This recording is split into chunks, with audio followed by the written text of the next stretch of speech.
नमस्कार, मी सुरेश चव्हाण आणि आपण पाहत आहात बिंदास बोल। आजचा बिंदास बोल हा महाराष्ट्रालाच नाही तर संपूर्ण देशाला आणि दुनियाभरात राहणाऱ्या हिंदुस्थानी लोकांना एकदम मोठा शॉक देणार आहे। ज्या प्रकारची घटना घडली त्याची कल्पना समाजाने कधी केलेली नव्हती। मी बोलतोय सध्या केतन अग्रवाल केस मोठ्या प्रमाणात चर्चेला आहे। लोहगडावर हा संस्काराचा कडेलोट झालेला आहे, विश्वासाचा कडेलोट झालेला आहे आणि त्यावर आजचा बिंदास बोल आम्ही एक सामाजिक समस्या म्हणून आपल्या समोर घेऊन आलेला आहे। एक किल्ला लोहगड जिथे इतिहासाने शौर्य पाहिले, जिथे मातीने मराठ्यांची पावले ऐकली, जिथे कड्यांनी गर्जना ऐकली, त्याच लोहगडावर आज एक प्रश्न उभा आहे। प्रेम होते का की कट होता? साखरपुडा होता का विश्वासघाताचा सापळा होता? दिवसाची भेट होती की मृत्यूकडे नेणारी योजना? केतन अग्रवाल खाली कोसळले, पण प्रश्न फक्त केतनचा नाही, प्रश्न आहे आजची पिढी कोणत्या कड्यावर उभी आहे आणि किती कडावर उभी आहे। आणि म्हणून आजच्या या बिंदास बोल मध्ये मी तुमच्या समोर मुद्दा घेऊन आलोय विश्वासाचा, संस्काराचा, पुढच्या पिढीचा, या देशाचं काय होणार, समाजाचं काय होणार याचा। एक विकसित राष्ट्र म्हणून आपण मोठमोठ्या उंच इमारती, लंबी चौडी सडके तर बनवतोय, पण काय हे रावणाच्या लंकेकडे तर नाही चाललेलं आहे। आणि म्हणून आजच्या बिंदास बोल मध्ये हा विषय महत्त्वाचा आहे। आजचा विषय एका हत्यापुरता मर्यादित नाही आणि आजचा विषय केवळ प्रेम संबंधामध्ये धोक्यापुरता मर्यादित नाही। आजचा विषय पुण्यातील एका श्रीमंत कुटुंबाच्या शोकापुरता सुद्धा मर्यादित नाही। आजचा विषय आहे आपल्या मुला मुलींच्या मनाची दिशा कुठं चाललेली आहे। आपल्या घरातील संस्कार जिंकत आहे की मोबाईल जिंकतोय? आपल्या पिढीला विवाह म्हणजे वचन वाटते की व्यवहार? प्रेम म्हणजे समर्थन वाटते की शरीर स्वार्थ आणि एस्केप प्लान? पुण्यातील केतन अग्रवाल प्रकरणाने समाजाला हादरवलेले आहे। साखरपुडा झाला, लग्न ठरले, घरवाल्यांनी स्वप्न पाहिली, कुटुंबांनी भविष्य बांधले आणि पोलिसांच्या आरोपानुसार त्याच भविष्याचा खून करण्याचा कट रचला गेला। आरोप आहे की सिया गोयल आणि चेतन चौधरी यांच्यातील संबंध साखरपुड्यानंतरही सुरू होते। आरोप आहे की केतनला मार्गातून दूर करण्याचा कट रचला गेला। आरोप आहे की लोहगड किल्ल्यावरील दरी प्रेमाची साक्षी नव्हती तर विश्वासघाताची जागा झाली। हे आरोप न्यायालयात सिद्ध व्हायचे आहेत, पण समाज म्हणून प्रश्न विचारणे आज गरजेचं आहे, सुरू आहे। कारण हा प्रश्न कायद्याचा नाही, हा प्रश्न संस्काराचा आहे। हा प्रश्न फक्त आरोपांचा नाही, हा प्रश्न पॅरेंटिंगचा आहे।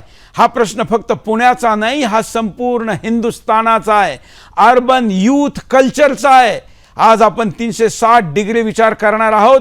दार्शनिक दृष्ट्या प्रेम म्हणजे काय, विवाह म्हणजे काय, धर्म म्हणजे काय, कर्तव्य म्हणजे काय, व्यावहारिक दृष्ट्या साखरपुडा, background check, digital secrecy, family communication, legal safety आणि असे अनेक गोष्टी ज्या आज आपल्याला समजणं गरजेचं आहे। सांस्कृतिक दृष्ट्या आपण शिवाजी महाराज, संभाजी महाराज, विवेकानंद, राणी लक्ष्मीबाई यांची अपेक्षा करतोय समाजाकडनं, पण आज आपण या ठिकाणी पोहोचलोय। तर चला चर्चेला सुरुवात करण्याआधी जरा विस्ताराने मुद्दा पाहू।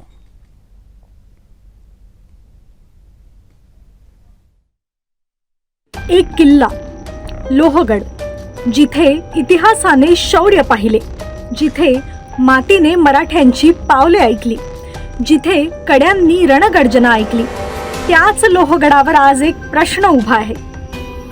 प्रेम होते का की कट होता? साखरपुडा होता का की विश्वासघाताचा सापळा रचला? वाढदिवसाची भेट होती का की मृत्यूकडे नेणारी योजना? केतन अग्रवाल खाली कोसळले, पण प्रश्न फक्त केतनचा नाही, प्रश्न आहे आजची पिढी कोणत्या कड्यावर उभी आहे। तर आजच्या बिंदास पॅनलला मी स्क्रीनवर निमंत्रित करतो। आपल्या बरोबर आजच्या या कार्यक्रमामध्ये चर्चा करण्यासाठी स्टुडिओ मी दिल्लीतून आणि महाराष्ट्रातून माझ्याबरोबर उदय निरगुडकर, वरिष्ठ पत्रकार, चिंतक, विचारक जोडलेले। आपलं स्वागत आहे उदयजी। आपल्याबरोबर अंजना मारणे जी आहे, अधिवक्ता आहे आणि एक आई म्हणून, समाजातली नारी म्हणून आणि छत्रपतींच्या महाराष्ट्रातली महिला म्हणून त्या या आजच्या घटनेकडे बोलतील. आपल्याबरोबर रिटायर्ड कर्नल, खरं तर त्यांना ते टायर्ड नाही आहे त्यामुळे रिटायर्ड नाही म्हणलं पाहिजे, परंतु कर्नल सुरेश पाटीलजी आपल्याबरोबर आहे आणि मोठ्या संख्येने आपल्याबरोबर ह्या कार्यक्रमाला विभिन्न प्लॅटफॉर्मवर पाहणारे दर्शकसुद्धा. मी उदयजीकडे चालतो. उदयजी, ज्या राज्याने छत्रपती शिवाजी महाराज दिले, जिथं पुढची पिढी संभाजी, जिथं आपण म्हणतो की बापापेक्षा बेटा सवाई झाला पाहिजे, तिथं ही पिढी घसरतीये, कडेलोट होतोय.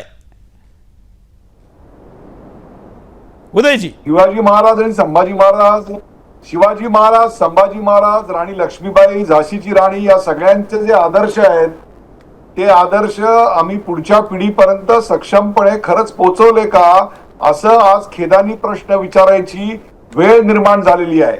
कुटुंबामध्ये पती पत्नींमध्ये कला आहे, आजी आजोबा आणि आई वडील यांच्यामध्ये कला आहे, आणि वडील आणि मुलं यांच्यामध्ये कोणत्याही प्रकारचा संवाद नाही, त्यांच्यात कोणत्याही प्रकारचा सांस्कृतिक धागा नाही. कुटुंबाचं एकमेकांवरचा प्रेम, विश्वास हे सगळे आपण हरवून गेलोय. एकत्र जेवण महिने होत नाही, आई वडिलांचा संवाद होत नाही, आई वडील घरी आले की मोबाईलवर, मुलं घरी आली की मोबाईलवर. त्यामुळे कोणत्याही प्रकारचं नैतिक मूल्यांचं शिक्षण जवळपास अशक्य झालेलं आहे. संस्कृती, परंपरा यांचं कोणतंही ज्ञान नाही, खुलेपणानं चर्चा नाही. हायपर किड्स आपण निर्माण करतोय, त्यांना छोट्या गोष्टींवरनं राग येतो, कोणत्याही प्रकारची सहनशीलता, तडजोड यांचे संस्कार नाहीत, ज्येष्ठांबद्दल आदर नाही. भाषा, वेश, भवन, भ्रमण या संदर्भातल्या सगळ्या कल्पना पूर्णपणे पाश्चात्य झालेल्या आहेत. शिस्त नावाची गोष्ट शिल्लक राहिलेली नाही.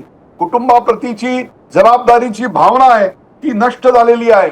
शेअर आणि केअर असं एक मिनिंगफुल नातं निर्माण व्हावं अशी काही गोष्ट राहिलेली नाहीये. संस्कृतीचं संवर्धन नाही.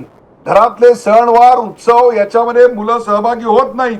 घरामध्ये नाम संकीर्तन नाही, योग, पारंपरिक विधी यांचं कुठलंही ज्ञान नाही, आणि घरात फक्त नंगानाच चालू आहे.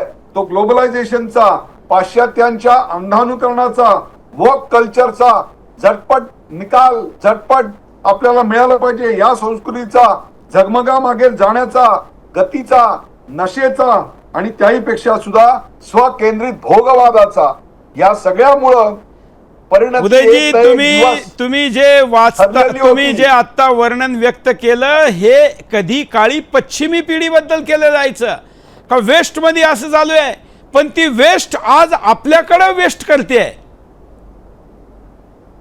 उदयजी, ऍब्सोल्युटली आज आमच्या तरुण पिढी समोर कोणत्याही प्रकारचे आदर्श त्यांच्या वर्तनामध्ये असताना दिसत नाही.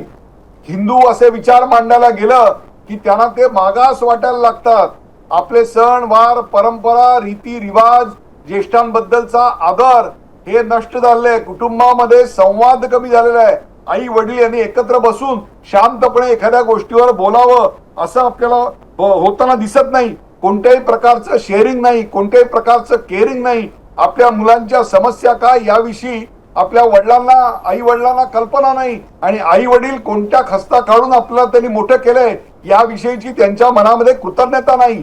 सरळ डायलॉग होत नाही. 20 वर्षाच्या मुलीचं लग्न करायला निघालेले होते. आज हे काही 20 हे लग्नाचं वय नाहीये, परंतु चला ठीक आहे 20व्या वर्षी लग्न करायचं ठरवलं, पण तिला ते मान्य आहे का? त्या कुटुंबाचं काही दडपण होतं त्यामुळे ती बोलू शकली नाही. तिचं वैयक्तिक जीवन, आचार, चारित्र्य हे सगळं कसं होतं या संदर्भातल्या सगळ्या चर्चा आज आवश्यक आहे. आज आपण मुलांचा पत्रिका बघतो, पण माझं मत आहे यापुढे सोशल मीडिया प्रोफाईल, मागच्या वर्षभरामध्ये तुम्ही कोणाकोणाला किती वेळ फोन केलेत, कोणाला व्हिडिओ कॉल केलेत, कोणाला ऑडिओ कॉल केलेत, या कोणावर किती पैसे खर्च केलेत, या सगळ्याचं बँक अकाउंट सुद्धा तपासली गेली पाहिजे. जसं आपण एखाद्याचं रक्तगट तपासतो लग्नाआधी, तशी त्याची सोशल मीडिया प्रोफाईल तपासली गेली पाहिजे. त्याचे मित्र परिवार कोण आहेत, ते आनंदाचे क्षण कसे घालवतात, त्यांना कोणत्या सवयी आहेत, कोणती व्यसनं आहेत, दुःखाच्या क्षणी ते कसे वागतात. संसारामध्ये लग्न केल्यावर प्रत्येकाच्या आयुष्यात फक्त गुलाबांचा ताटवा असेल असं नाही, काही काटे पण येतात. मग ते काटे तुम्ही कसे स्वीकारणार आहात? का ते काटे आले की तुम्ही दारूच्या ग्लासला किंवा एखाद्या नशेच्या आजाराला जवळ करणार आहात? का या संस्कृतीमध्ये एकमेकांसाठी त्याग करायचा ही भावना त्या मुलामध्ये त्या मुलीमध्ये रुजलेली आहे का? हे सगळं आजकाल बघायची गरज निर्माण झालेली आहे. ही एकमेव केस नाहीये, ही एक वॉर्निंग बेल आहे. सुरेशजी, ही एक वॉर्निंग बेल आहे. बिलकुल. असे हजारो केसेस आता हा कार्यक्रम बघत असताना घराघरामध्ये आहेत, फक्त ते पाऊल उचलत नाहीयेत अशी परिस्थिती आहे. या कार्यक्रमाच्या द्वारे किमान 2 पिढ्यांमधला संवाद झाला, एकमेकांशी बोलू शकले, तरी देखील मला असं वाटतं 50% प्रॉब्लेम आपल्याकडे सॉल्व्ह झालेले दिसतील. बिलकुल बिलकुल, मोठा महत्वाचा विषय तुम्ही मांडला, जो हिंदुस्थानामध्ये कधी मी म्हटलं की आपण वेस्ट कल्चर बद्दल असं म्हणायचो, खरं तर ती विकृती होती. इथल्या संस्कृतीला तिने पुन्हा विकृत केलेलं आहे. आम्ही आमच्याबरोबर आता हिंदुत्ववादी कार्यकर्ता उज्ज्वला गौड पण जोडले आहे, त्यांचं स्वागत. मी सुरेश पाटलांकडे चालतो. पाटील साहेब, शिवाजी महाराज, झाशीची राणी, महाराणा प्रताप अशा अनेक महापुरुषांचं नावं घेतलं, ते तर आता सोडाच. पण तुम्ही ज्या सेनेमध्ये उभं राहून भारताच्या सीमेवर छाती ताणून शत्रूला ललकारताय की हिंदुस्थानाकडं वाकड्या नजरेने पाहू देणार नाही, त्या सेनेत तरी ही पिढी जाणार का? जर ही स्थिती निर्माण झाली, आज सेनेमध्ये अधिकाऱ्यांची कमी आहे, म्हणजे समाज सगळीकडनं पोखरला गेलेला आहे, कीड लागली आहे. आज पुण्यासारख्या सांस्कृतिक सिटी किंवा नगरी ज्याला आपण म्हणतो, तिथं ही घटना. तुमची पहिली प्रतिक्रिया सुरेशजी?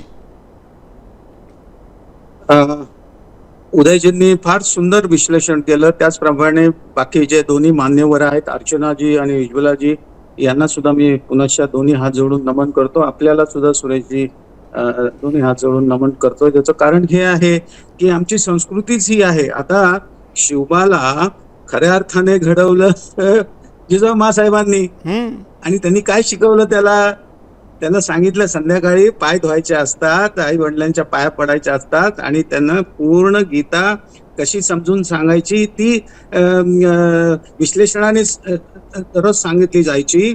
आणि राम हा आमचा कसा आर्यपुत्र होता किंवा श्रीकृष्ण आमचा कसा आर्यपुत्र, हे त्यांना शिकवलं जायचं. म्हणजे आता या गीता आणि ग्रंथ घरामध्ये राहिलेच नाहीत, त्याची जागा आता मोबाईलने घेतलेली आहे, आणि संस्कार नावाचा हा प्रकार संपुष्टात आलाय.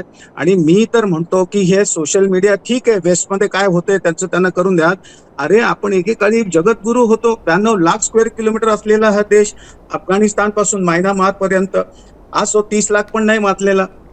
तर जो वाचलेला आहे त्याला तरी सुंदर आणि सुदृढ करूया आणि याला पुन्हा विश्वगुरू बनवूया.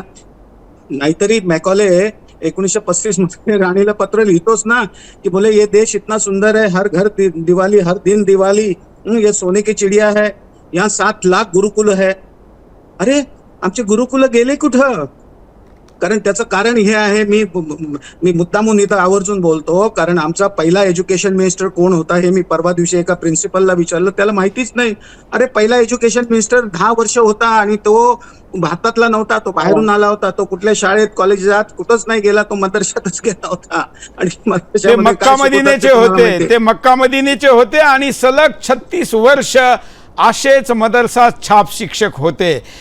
ते दुसरे गुरुकुलं बंद केली त्याच्यामुळं आमच्या मुलांच्या वरती जे संस्कार व्हायचे, 40 विद्याचा अभ्यास जो शिकवला जायचा, आणि पुढे जाऊन तो राणीला पत्र काय म्हणतो मॅकॉले, बोले यहाँ तो गुरुकुल तो 7 लाख है ही है, लेकिन यहाँ तो महाविद्यालय भी है. मतलब तक्षशिला तो हरामखोर घेऊन गेले. नालंदा जगातली सर्वात मोठी युनिव्हर्सिटी होती आणि तिथं विद्यार्थ्यांना वाचनाचंच फार मोठं ज्ञान दिलं जायचं. आणि हा सारासार विचार हा सगळा संपुष्टात आलेला आहे. आपण दुसऱ्या कुठल्याही संस्कृतीला दोष देण्यात अर्थ नाही. आपण आपल्या म्हणजे आई वडिलांचं कर्तव्य आहे की आपल्या मुलांना कसं ठेवायला पाहिजे.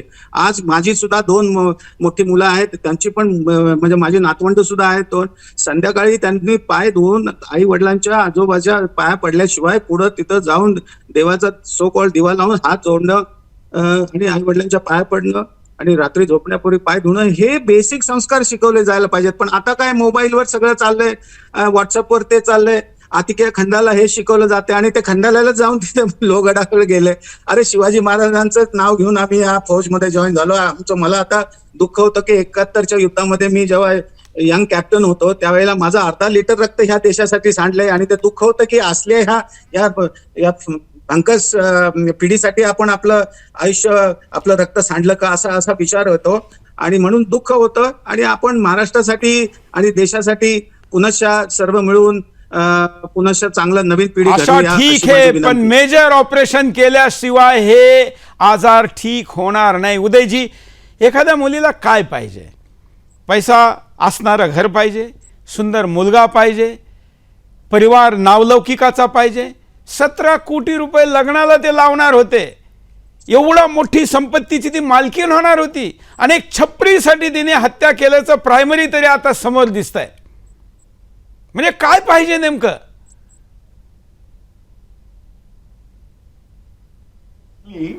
तरी नातेसंबंध हे आपुलकीच्या जिव्हाळ्याच्या अशा संबंधांनी होत असतात. आपल्याकडे ती नात्यांमधली आपुलकी आणि जिव्हाळाच नष्ट होतोय. 17 कोटी खर्च करण्यापेक्षा त्या मुलीच्या मनामध्ये जर स्पर्श केला असता आणि त्या मुलीला जर चांगले संस्कार असते आणि तिने जर आपल्या आई वडिलांकडे आपलं मन व्यक्त केलं असतं तर आई वडिलांनी कदाचित तिचं मन आणि मत परिवर्तन करण्यामध्ये काही त्यांना मदत झाली असती. परंतु आज आमच्या घरात एकत्र कुटुंब पद्धतीच नष्ट झालेली आहे. पूर्वीच्या काळी असे काका मामा आजी आजोबा घरात असायचे, ते अशा प्रकारच्या सगळ्या समस्या आणि संस्कारांची जबाबदारी घ्यायचे. पण आज आमच्याकडे आई वडील एकत्र राहतात, हेच एकत्र कुटुंब झाले अशी परिस्थिती निर्माण झालेली आहे. तुम्हाला सांगतो, नवरा बायको एकत्र राहिले म्हणजे एकत्र कुटुंब असं उत्तर आता ऐकायची वेळ आलेली आहे. आणि त्यामुळे मला असं प्रामाणिकपणे वाटतं की पैसे किती तुमच्याकडे आहेत तरी लग्नाला किती पैसे खर्च करता, 17 कोटी करता का 1700 कोटी करता, याला किंमत नाहीये. तुम्ही तुमच्या मुलांना काय कोटीमुळे संस्कार दिलेत आणि ते एकमेकांसाठी जीवनशैली कशी बदला. लक्षात ठेवा, मनासारखा मिळे सवंगडी असं होत नसतं जगात.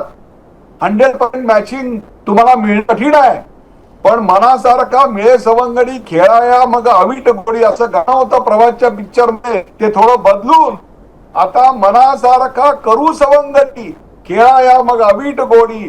त्याकरता तुम्हाला शेअरिंग केअरिंग, तुम्हाला त्याग शिकला पाहिजे. आपली जीवनशैली लग्नानंतर बदललेली असते, पण एका कुटुंबात जातो, त्या कुटुंबाची मर्यादा असते, त्या कुटुंबाचे संस्कार असतात, त्यांची जीवन पद्धती, आहार विहार पद्धती, हे सगळं वेगळं असतं. ते स्वीकारण्याकरता मुळात आधी तुमच्यावर चांगले संस्कार असावे लागतात.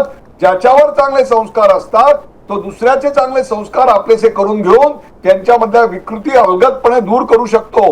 परंतु इथे पाश्चात्यांचं अंधानुकरण, ग्लोबलायझेशन, गती, नशा, कुटुंबाशी तुटलेला संवाद, आपली मुलं घरात आली की दार लावून बसणार त्यांच्या रूम मध्ये, ती जेवायला सुद्धा तुमच्याकडे येणार नाहीत आणि आपले जे रोजचे पारंपरिक जेवणाचे पदार्थ आहेत तेही त्यांना नको असतात. त्यांना पिझ्झा हवा असतो, त्यांना अशा प्रकारचे सगळे पदार्थ हवे असतात. विचारसरणी पूर्णपणे बदललेली असते. या सगळ्यावर एकच उपाय आहे, ते म्हणजे कुटुंब प्रबोधन व्हायला पाहिजे. बिलकुल. ज्या संस्कृतीत वचन पवित्र नसते तिथे विवाह टिकत नाही. ज्या पिढीत साखरपुडा फोटोसाठी असतो तिथं विश्वासाचा मृत्यू होतोच.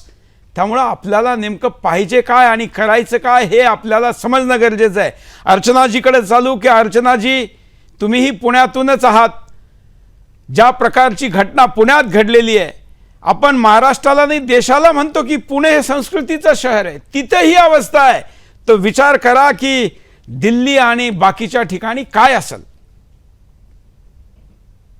सर्वप्रथम सर्वांना जय जिजाऊ जय शिवराय. आज जिजाऊ साहेबांचं नाव घेताना माझं अंतकरण अत्यंत जड आहे. मान शर्मेने खाली जाते. त्याचं कारण असं आहे की ह्या गुन्ह्यातला केतन अगरवाल जो मृत व्यक्ती आहे, त्या गुन्ह्याच्या प्रकरणातली 1 नंबरची आरोपी सिया गोयल ही एक मुलगी आहे, एक महिला आहे, एक स्त्री आहे. ही अत्यंत खेदजनक बाब आहे. आणि जेव्हा मी आऊसाहेबांचं नाव आज घेते तर माझी मान अक्षरशः शर्मेने खाली जाते. मला आत्ताच मागच्या रविवारचा एक प्रसंग इथे सांगायला आवर्जून वाटतो. श्रेयस पाटील हा एक अवघ्या 20 वर्षाचा मुलगा जो की कोल्हापूरचा आहे. अगदी गरीब कुटुंबातून हा मुलगा येतो. त्याचा स्वराज्य वेद हे साधारण 200 पानाचं पुस्तक पुण्यातील प्रतिष्ठित अशा भारत इतिहास संशोधक मंडळात आत्ता प्रकाशित झालं. त्या कार्यक्रमाला मी होते आणि म्हणजे ही गोष्ट होते त्याला अवघे 4 दिवस नाही होत तर ही घटना समोर आली. त्यावेळेस मी अतिशय आनंदित होते की आत्ताची पिढी गड किल्ल्यांकडे आकर्षित होते, गडांवरती स्वच्छता करतात, दारूबंदी व्हावी यासाठी प्रयत्न करतात आणि एक मुलगी जिचं वय 20 वर्ष आहे ती गडाचा उपयोग कुठेतरी हत्यार म्हणून करते. कुठेतरी क्राईम पेट्रोल सारख्या सिरियल मधून काहीतरी आयडिया घेऊन म्हणजे कुठल्याही प्रकारचं शस्त्र बाळगायचं नाही, गडाचाच तिने हत्यार म्हणून वापर केलाय. आणि आता पब्लिक डोमेन मधून जे कळतंय की तिने सर्च केलंय गुगलला की एखादा कट करून हत्या केलेली त्याला ऍक्सिडेंट कसा दाखवायचा. म्हणजे ही जी 2 तफावत दिसते, मुलगा मुलगी हा भेद आपण सोडून देऊ, दोन्ही मुलं 20 वर्षाचीच आहेत, पण एक गरीब घरातलं ज्याचं हातावरचं पोट आहे, ज्याच्या आई वडिलांचं, असा मुलगा लहानपणापासून साधारण 4वी-5वीचं वय असल्यापासून त्याच्या गल्ल्यामध्ये पैसे जमून स्वराज्य वेद हे पुस्तक स्वतः लिहितो, जे आत्ताच्या पिढीला अवेलेबल होईल असं, आणि तो प्रकाशित करतो. ना नफा ना तोटा या ह्याच्यावर त्याला ती पुस्तक विक्री करायची. पुण्यातल्या सगळे लोक त्याला मदत करतात आणि ही एक मुलगी जी अतिशय गर्भश्रीमंत कुटुंबातून येते. म्हणजे ही तफावत आपण कुठेतरी समजून घेतली पाहिजे. बिलकुल. उलट आता स्थिती अशीच झाली आहे का जेवढे जास्त श्रीमंत, जेवढे जास्त शिकलेले, जेवढे त्यांनी दुनिया पाहिलेली तेवढे ते बिघडलेली, अशी संभावना पर्सेंटेज मध्ये तरी जास्त आहे. तुम्ही बरोबर म्हणता. कदाचित यामुळेच मला असं म्हणायचंय, आजच मृत जे केतन अग्रवाल आहेत त्यांचे वडील सीएम साहेबांना भेटले. उज्ज्वल निकम साहेब त्यांना सरकारी वकील म्हणून हवेत. BNSचा 103 सबसेक्शन 1, 61 सबसेक्शन 2 हे गुन्हे दाखल झालेले आहेत. पण गड किल्ल्यांवरती जाताना आपण इतिहास शिकायचा की जीव वाचून तिथे राहायचं, म्हणजे ही केवढी मोठी भीती तुम्ही निर्माण करताय. मुख्यमंत्री या विषयाला त्यांना पाहिजे तर उज्ज्वल निकम पण देतील, फास्ट ट्रॅक कोर्ट पण देतील. एक घटनेचा निकाल लागेल ना, समस्येचा नाही लागणार ना. आज पालकांना सगळ्यात मोठा धोका कोणाचा आहे? बाहेरच्या शत्रूचा नाही, घरातल्या सायलेंट स्क्रीनचा आहे. मुलगा किंवा मुलगी घरी शांत असते असं दिसतं पण तसं नसतं. आई वडिलांना वाटतं का सगळं ठीक आहे, पण आज साखरपुडा झाला तरी सगळं ठीक नाहीये. हे कधी समजायचं?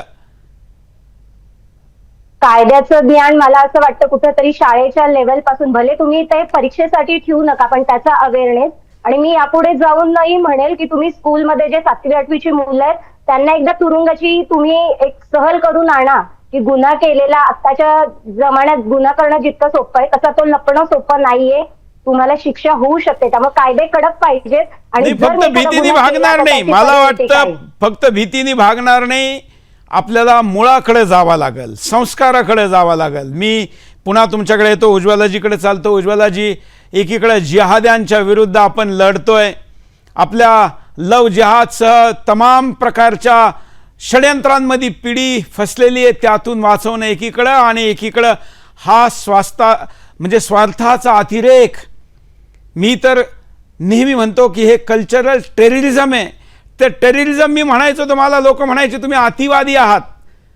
आज हा टेररिझम साबित होतोय. आणि एक घटना नाही, आम्ही तर TV चॅनल चालवतो, नॅशनल चालवतो, आमच्याकडे अशा घटनांच्या हजारो घटना आहे. म्हणजे आपण ही घटना चर्चा करत असताना सुद्धा एखादी हत्या झालेली असेल, इतका मोठा आकडा आहे. ही संख्या आणि दुसरी लढाई कसं लढणार, काय होणार, कसं, किती दिवस आपल्या हातात आहे? उज्ज्वलाजी, बघा, जी मुलगी आज रोज एक अपडेट्स त्यांच्याबद्दल येत आहेत आपल्याला सोशल मीडियाच्या माध्यमातून, ती मुलगी पोलिसांना बिअरची मागणी करतीये. ही अत्यंत चिंताजनक गोष्ट आहे आणि खरोखर विचार आणि गोयल परिवारातली आहे. हो, आणि ही बिअरची मागणी करते पोलिसांना. म्हणजे घडलेल्या घटनेचं तिला थोडं सुद्धा गांभीर्य नाहीये. यामध्ये काय आहे की पालकांची चूक दिसून येते कुठेतरी. पालक म्हणतायत आमच्या मुलीला तुम्ही ढकलून द्या, तिच्यावर तुम्ही तिला शिक्षा द्या, हे करा. पण ज्या वेळेस वाढतं वय असतं, एकतर आपल्या हिंदू लोकांना एक रोग लागलाय सध्या. काही वर्षांपूर्वी हम दो हमारे दो होतं, ते रस्त्यावर भिंतींवर लिहिलेलं असायचं, ते आधीच्या लोकांनी लिहून ठेवलं होतं, हम दो हमारे दो. त्यानंतर हम दो हमारा एक, आता हम दो हमारा पाळलेला कुत्रा, म्हणजे पाळलेलं कुत्रच आमचं मूल आहे, त्यांना मूलही नकोय घरामध्ये. ही जी संस्कृती आहे, या संस्कृतीचा ऱ्हास होत चाललेला आहे. घरामध्ये भावंड नाहीयेत, घरामध्ये संयुक्त कुटुंब पद्धती नाहीये, घरामध्ये संवाद नाहीये. 10वीला मूल असेल, 10वीचं पास आउट होण्याच्या आधीच मुलांनी आई वडिलांकडनं कबूल केलेलं असतं की मी पास झालो तर मला तुम्हाला मोबाईल घ्यावा लागेल. आई वडीलही त्याच्या होला हो लावतात. पॉकेट मनी हा एक खूप गांभीर्याचा विषय झालेला आहे. आई वडील स्वतःच ठरवतात, आता मुलगा 10वीला गेला, कमीत कमी 100 रुपये रोज तरी त्याला द्यावे लागतात. अरे पण ते 100, म्हणजे मी आई म्हणून बोलतीये, ते 100 रुपये तुमचा मुलगा कुठे वापरतोय, काय करतोय? एखादी दुसऱ्यांचं बघून एखादी 20 रुपयाची सिगरेट तर घेऊन पित नाहीये ना, कुठलं व्यसन तर करत नाहीये ना, कुठल्या चुकीच्या दिशेने तर चाललं नाही ना, हे बघायला तुम्हाला वेळ आहे का? तर नाहीये. खरंय, एकत्र कुटुंब पद्धती खूप गरजेची आहे. बिलकुल बिलकुल. संवाद भावंड असणं पण गरजेचं आपण आहे. समाज व्यवस्था अशी निर्माण केली का एकत्र कुटुंब राहू शकत नाही. आज ज्या पद्धतीची व्यवस्था निर्माण केली, उदयजीकडे मी चालतो, पण आज प्रश्न आहे फोन मध्ये काय चाललेलं आहे.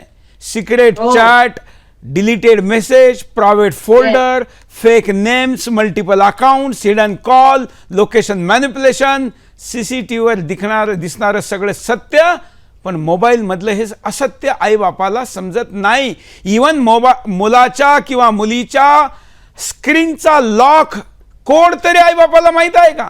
प्रायव्हसीच्या नावाखाली तुम्ही त्यांना किती सूट देणार? कारण ही सूट ही त्यांच्या फायद्याची नाही, त्यांच्या उद्ध्वस्त होण्याच्या रस्त्याची आहे. हे कधी आई बापाला समजणार? उदयजी, आता आपण समस्या बोललो सुरेशजी, हा. पण आता आपण त्याच्या उत्तराकडे आपण जायला पाहिजे. आणि बिलकुल. याच्यातला एक मुद्दा आपला चर्चेत राहून गेलाय, तो मी इथे मांडू इच्छितो. बिलकुल. आणि तो म्हणजे आपल्या मुलांची संगत काय आहे. आता उज्ज्वला ते म्हणाल्या ते सत्य आहे की पोलिसांकडे ती बियर मागतीये. आता बियर हे पेय काही एकटीनं प्यायलेलं नाहीये तिने, याचा अर्थ तिची संगत अशी आहे की रोज संध्याकाळी घराबाहेर पडल्यानंतर दिवे लागणीच्या वेळेला तिकडे बियरचे गुटके तर ती पीत नव्हती ना. मग तसं असेल तर तिची संगत कोण आहे याच्यावर पहिल्यापासून लक्ष ठेवलं गेलं पाहिजे. दुसरा मुद्दा असा आहे की तुम्ही एका बरोबर बसून नाही, आजकाल इंटिरियर घरात होतं ना, त्या इंटिरियरचा पार्ट झाला एक बार काउंटर. मी एक अशा घरात गेलो आता का जे राष्ट्रवादी घर आहे, ब्राह्मण परिवार आहे, त्या घरामध्ये त्यांना मी म्हटलं का तुमच्याकडे हे पिता हे कसं काय? ते म्हणले नाही ते काय इंटिरियर वाला म्हणला तर आम्ही करून टाकलं. म्हटलं पित कोणीच नाही म्हण नाही. म्हटलं मग हा बार काय बनवला? म्हणजे इंटिरियरचा आज तो दाखवायचा. म्हणजे अशा घरातल्या मुलांना मुलींना तुम्ही बियर पासून काय थांबवणार? पुस्तकाचं कपाट नसतं, देवघर नसतं घरामध्ये, पण घरामध्ये दारू ठेवायची जागा मात्र असते.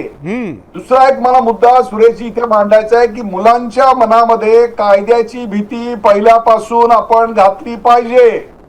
कायद्याचं पालन केलं गेलं पाहिजे. रात्री 11 वाजता तुम्ही गेलात, सिग्नल चालू आहे, एकही पोलीस नाही आहे, समोरून बाजूरून एकही गाडी नाहीये, तरी लाल दिवा असेल तरी थांबलंच पाहिजे.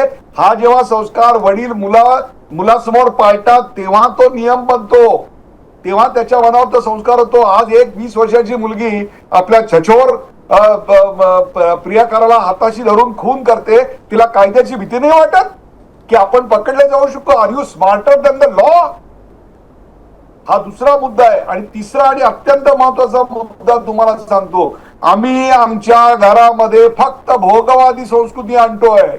वाढदिवस मोठे मोठे साजरे करायचे, गिफ्ट्स, रिटर्न गिफ्ट्स, आणि जरा सुट्टी लागली की कुठे जाणार तर अमेरिका जाणार, युरोप दाखवणार. पण त्या मुलाला महाराष्ट्रातली संस्कार केंद्र कधी दाखवणार? बाबा आमट्यांचा आश्रम केव्हा दाखवणार? यशवेंद्र महाजन यांचा जळगाव मधला नोबल प्रकल्प कधी दाखवणार? मंडळचं स्नेहदीप कधी दाखवणार? अन्न मुलांच्या शाळा कधी दाखवणार?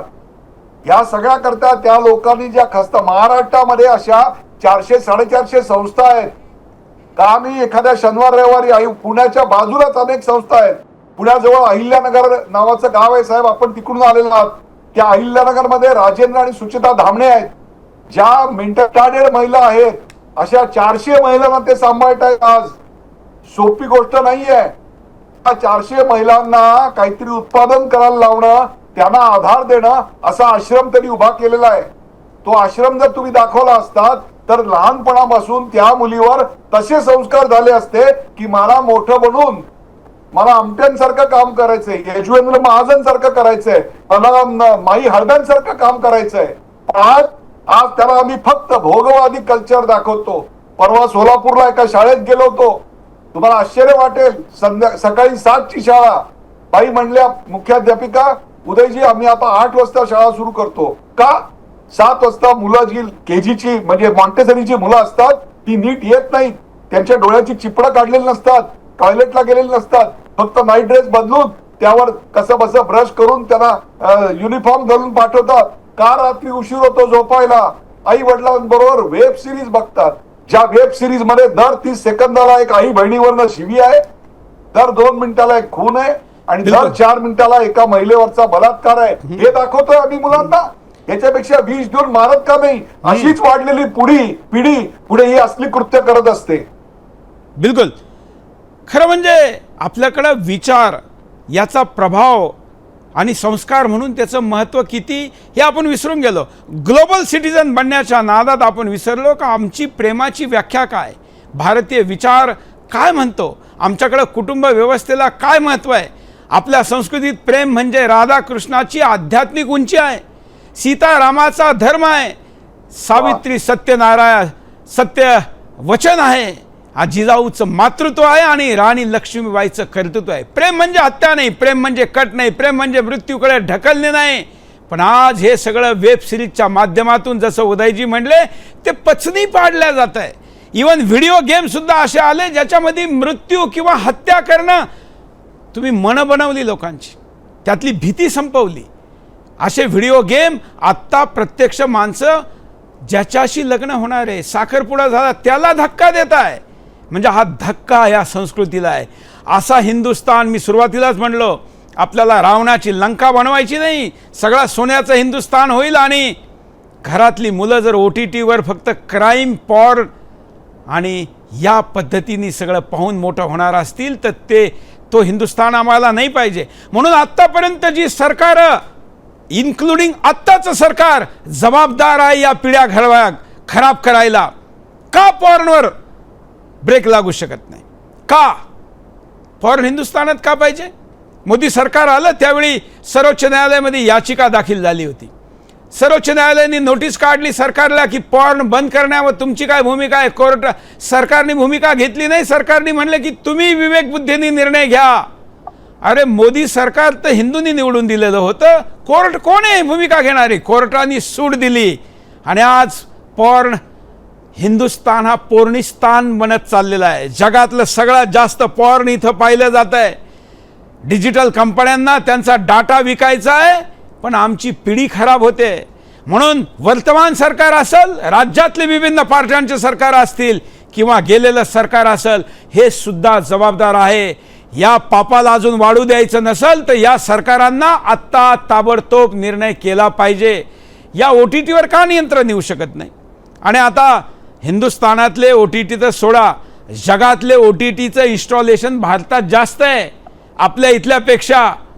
आणि आपण अशा लोकांना प्रतिष्ठा देतोय, पद्मश्री देतोय, ज्यांनी घरं तोडली त्यांना पद्मश्री दिले जात आहे. तर मग घरं वाचणार कशी? हर घर की कहाणी सांगणारी जितेंद्रची मुलगी पद्मश्री घेते. आणि मग आपण दोष द्यायचा कोणाला? आणि म्हणून सगळ्यात महत्त्वाचा यातला भाग आहे तो म्हणजे फक्त समाजानेच नाही, सरकारने सुद्धा आणि सगळ्यांनी मिळून हे करायचं काम आहे. आणि ते केल्याशिवाय हे थांबणार नाही. आपण उदयजींनी उपायाची दिशा दिलेली, त्यामुळं तुम्हाला उपाय म्हणून काय वाटतं अर्चनाजी? काय केलं पाहिजे? तुम्हाला एक उपाय करायला सांगितला तर तुम्ही काय कराल? मी स्वतः एक वकील आहे.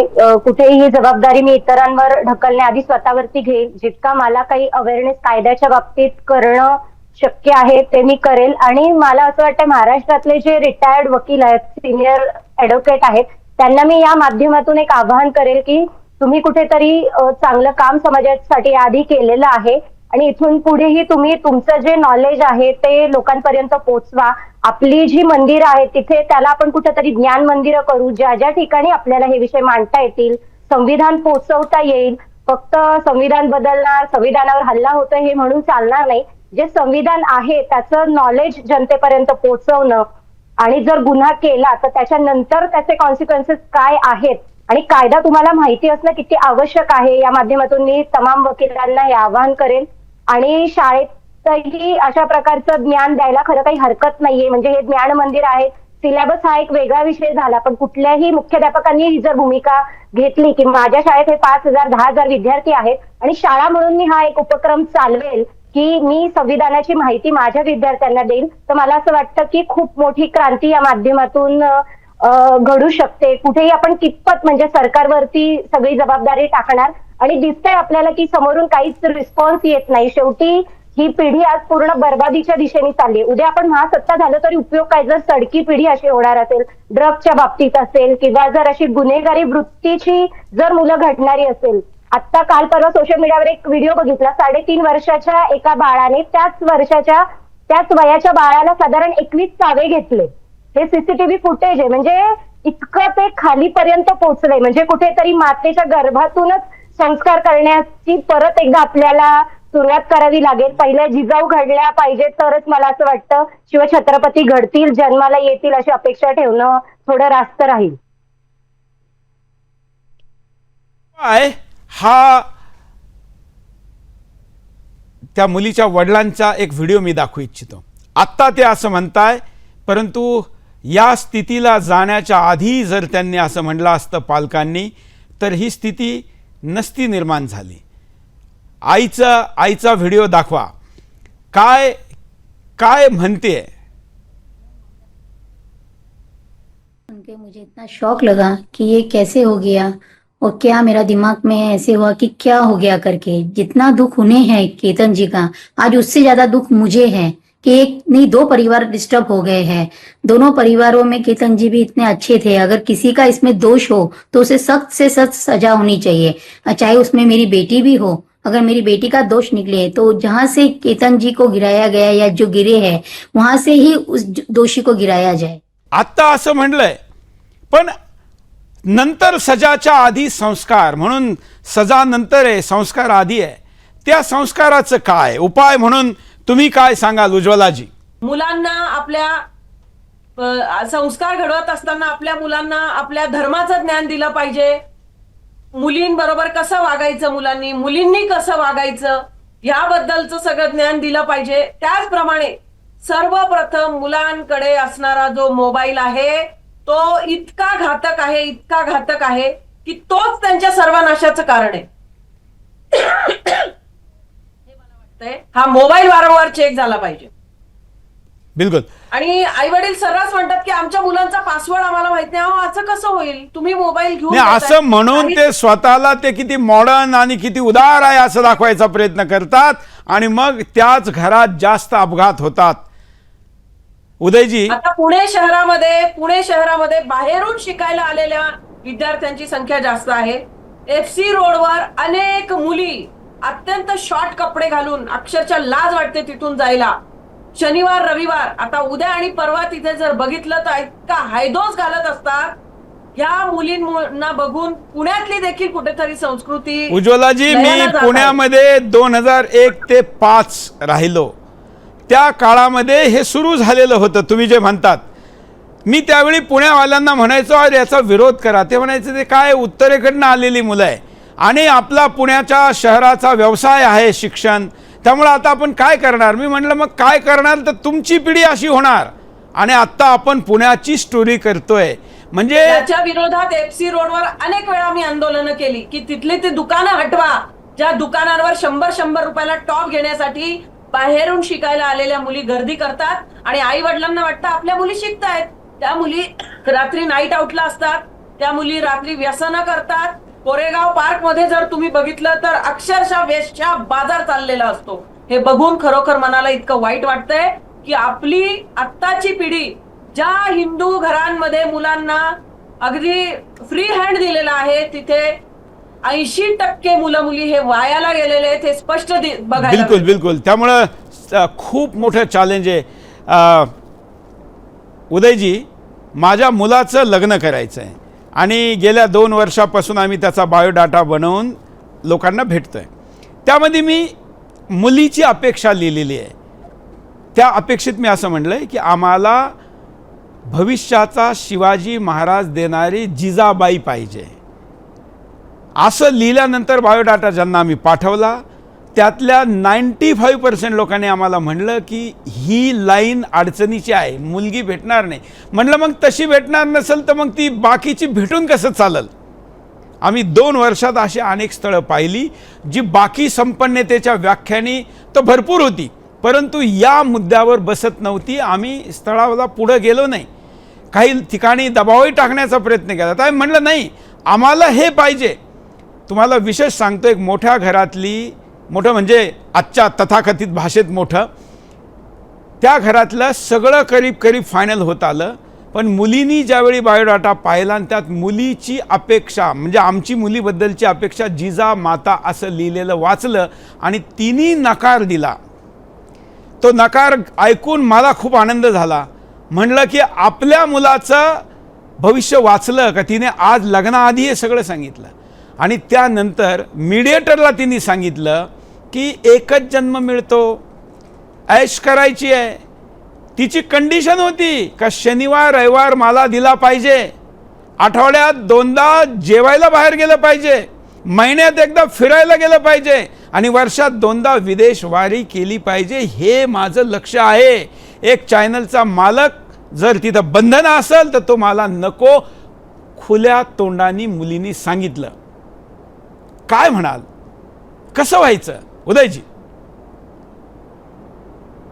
मी 10 दशसूत्री देतो आपल्या प्रेक्षकांसाठी. आपल्या घरात असं होऊ नये याच्याकरता दशसूत्री देतो. पहिली गोष्ट म्हणजे एकत्र जेवण आणि संवाद. ही आज कुटुंबात हरवत चाललेली गोष्ट आहे. अगदी साध्या साध्या गोष्टींवर चर्चा करा. OTTच्या एखाद्या फिल्मवर करा, एखाद्या आर्टिकलवर करा, टेलिव्हिजन मधल्या एखाद्या सिरीजवर करा, कुठल्याही गोष्टीवर करा, महत्वाच्या करा. अगदी पुतीन आणि युक्रेनच्या वॉर बद्दल करा, पण संवाद चालू ठेवा, एकत्र जेवा. दुसरी गोष्ट, नैतिक मूल्यांचं शिक्षण ज्याच्यामध्ये सहनशीलता आणि तडजोड करायला शिकवलं पाहिजे. घरातली कामं मुलांना शेअर करायलाच लावली पाहिजेत.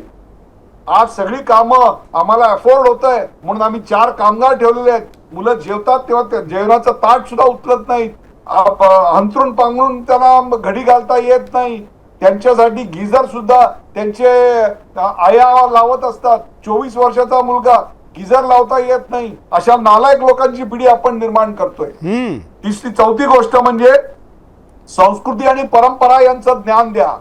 आपण कुठल्या धर्मात जन्माला आलो, आपले संस्कार काय आहेत, what are do's and don'ts, आपले वार्षिक रिच्युअल्स काय आहेत, रामनवमी कशी साजरी करायची, आमच्याकडे दसरा कसा साजरा केला गेला पाहिजे, या सगळ्याचं शिक्षण देणं गरजेचं आहे. ज्येष्ठांबद्दलचा आदर. कधी कधी मतभेद असू शकतात, असणारच आहेत. तुमच्या पिढीमध्ये आणि तुमच्या मुलाच्या पिढीमध्ये विचार भिन्नता असणार, त्यांच्यामधलं एक्सपोजरची भिन्नता आहे. पण त्या दोघांनी एकत्र बसून त्यावर मार्ग काढणं, चर्चा करणं ही ज्येष्ठांबद्दलचा आदर आहे. आणखीन एक महत्वाची गोष्ट, शिस्त. शिस्त अतिशय महत्वाची आहे आणि त्या शिस्तीमध्ये आज माझ्या दिवसात आजच्या दिवसात माझ्याकडे काय घडलं हे आपल्याला आई वडिलांना मोकळेपणाने सांगता आलं पाहिजे. मला एक मारवाडी कुटुंब जे सर्वात आदरणीय आहे, बिर्ला कुटुंबाची गोष्ट सांगतो. त्या बिर्ला कुटुंबामध्ये रोज रात्री जेवण सगळेजण एकत्र घेतात. आज लाखो करोडोची उलाढाल असलेलं कुटुंब आहे, पण साहेब जेवताना मोबाईल कोणाचाही जवळ नसतो. एकमेकांची चौकशी करतात, मुलांच्या शाळेत काय शिकवलं, व्यवसायात काय अडचणी आल्या, या सगळ्या बारीक सारीक गोष्टींचा त्याच्यामध्ये नंतर एक जबाबदारीची भावना. आज 22-23 वर्षाचा मुलगा होतो, कसलीच जबाबदारी नाही. सगळेच पैसे आईबाप देणार, गाड्या आलिशान पुरवणार, वाटेल तसं फिरवणार. या सगळ्यावर चाप बसला पाहिजे. आणखीन महत्वाची गोष्ट म्हणजे संगत कोण आहे. तू बाहेर जा रात्री तुला जायचं असेल तर, पण कोणाबरोबर जातोयस, काय करतोयस, त्या घरातली रीतीभाती काय आहेत. सर्वात महत्वाचं म्हणजे कायद्याची भीती घाला. की जर तू कायदा पाळला नाहीस तर कायद्याची भीती तू पकडला जाशील, आणि लक्षात ठेव तू पकडला गेलास कायद्याच्या रॉंग साईडला असताना तर don't come back to me that I will use my resources and money to solve you. Go behind the bars. आणि सर्वात महत्वाचं म्हणजे बिलकुल. कृपा करून त्यांना लहानपणापासून, शेवटचा मुद्दा आहे साहेब, सर्वात महत्वाचा आहे, लहानपणापासून त्यांना आदर्श दाखवा. त्यांना बिलकुल. रायगडावर न्या, त्यांना प्रतापगडावर न्या, त्यांना बाबा आमट्यांचा आश्रम दाखवा, बिलकुल. त्यांना यशवेंद्र महाराजांचा प्रकल्प दाखवा, चांगल्या गोष्टी दाखवा. केवळ आणि केवळ पैशाच्या मस्तीवर आम्ही त्यांना हॉलिवूड दाखवतो, आम्ही त्यांना युरोप दाखवतो, बिलकुल. युरो वर्ल्ड दाखवतो, जुंफराला घेऊन जातो. नको, त्यापेक्षा त्यांना असे छोटे छोटे जे प्रकल्प आहेत ना सेवेचे, माणसांनी आयुष्य वेचलेली आहे तो, त्याकरता बिलकुल संसार उद्ध्वस्त केले लोकांनी, ते दाखवा की कसं नवरा बायकोने मिळून असे शेकडो प्रकल्प आहेत. मी तर 750 प्रकल्पांची यादी केली आहे महाराष्ट्रातल्या, की जिथे जिथे जाणं म्हणजे ट्रिप नाहीये, ती तुमच्या आयुष्याची अमृत यात्रा आहे. कुटुंबामधल्या समस्या सोडवायचा एकमेव मार्ग म्हणजे आपल्यापेक्षा मोठ्या समस्या असलेल्या समस्या लोक कशी सोडवतात हे मुलांना दाखवा. शाळांची पिकनिक तुम्ही माथेरान आणि महाबळेश्वरला नेऊ नका, तुम्ही बाबा आमट्यांच्या आश्रमात न्या, यशवेंद्र महाजनकडे न्या, आणि बघा एक अंध मुलगा आहे, त्याला एक अपंग मुलगा कशी मदत करतो, त्याला वाचून कसं दाखवतो, आणि दोघं मिळून आयएसचा अभ्यास करतात. खरंय. त्यामुळं करण्यासारखं खूप काही आहे आणि ते केलंच पाहिजे. इथं परतीचे दोर कापलेले आहे, त्यामुळं मागं जाणं शक्य नाही आणि पुढं जाणं तेच शक्य आहे जे मागच्या पिढीने आपल्याला दिलेलं आहे. या पिढीचं हे मोठं अपयश आहे. या पिढीने ग्लोबलायझेशन पाहिलं आणि तिने ते देण्याचा प्रयत्न केला जे ग्लोबल आकर्षण आहे, परंतु आपल्या सिद्धांतापासून, संस्कारापासून आपण तुटलो. हिंदू धर्मामध्ये आपण असं म्हणतो की जन्माला आलो ते कशासाठी, जगायचं कशासाठी आणि मरायचं कशासाठी, याचा धर्माने व्याख्या केलेली आहे.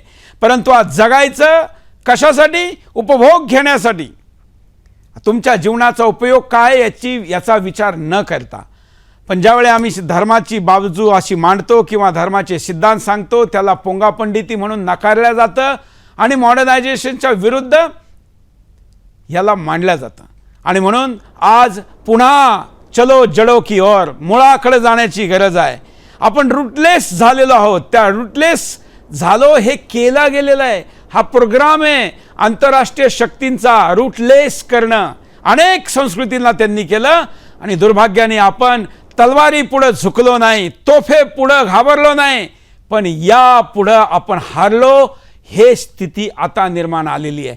ही पूर्ण हार न स्वीकारता याच्या विरुद्ध लढलं पाहिजे. आपण जिंकू, कारण आपल्या रक्तामध्ये ते आहे, अशी अपेक्षा व्यक्त करू आणि या अभियानाला निरंतर चालू ठेवू. तुम्ही तिघांनी चौघांनी वेळ काढून जोडले त्याबद्दल धन्यवाद. आजच्यासाठी इथंच थांबू. नमस्कार.